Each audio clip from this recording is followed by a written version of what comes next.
Good morning. We have just ended an informal discussion with the Vice Prime Minister of Republic of Moldova, Mihai Popșoi, about the amplitude of Russian hybrid actions and the huge amount of money mobilized by Russia in Republic of Moldova in the context of the presidential election and the referendum for European integration. We commend the efforts of the government of Republic of Moldova to respond to this Russian hybrid action. We should continue our support for Republic of Moldova on concrete projects, on what matters for the citizens, and on advancing the European integration process by opening the first cluster of negotiation during the Polish presidency of the EU Council. On today's agenda of the Foreign Affairs Council, we will discuss the Russian war against Ukraine, the situation in Georgia, the relation between the EU and US following the presidential election in US, and of course the crisis in the Middle East. On Russian war of aggression against Ukraine, we have to continue our support for Ukraine.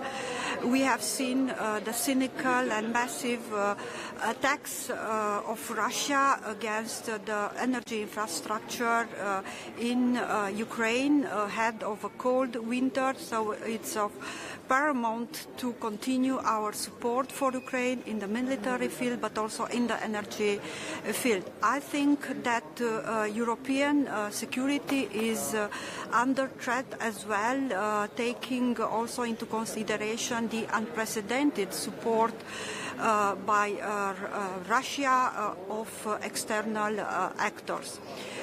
With reference to the situation in Georgia, we are concerned about the way the elections have been conducted. At the same time, it's important to keep Georgia on the European path, given the European aspiration of the Georgian people. On the relation between EU and US, it's my firm belief that a strong transatlantic partnership should remain a top priority for the EU. There is no alternative, given the geopolitical context marked by various and very difficult challenges.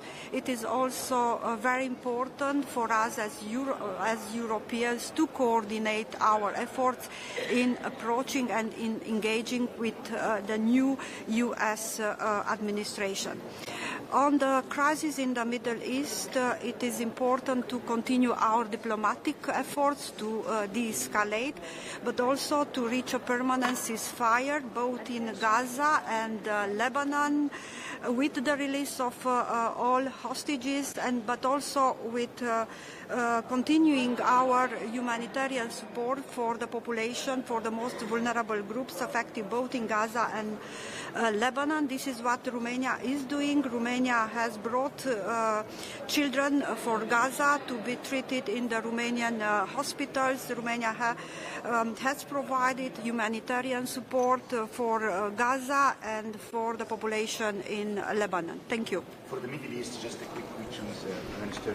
With all the respect for the European effort, the situation is getting worse and worse. Do you think it's time now for a sanction for those who are not respecting the international law?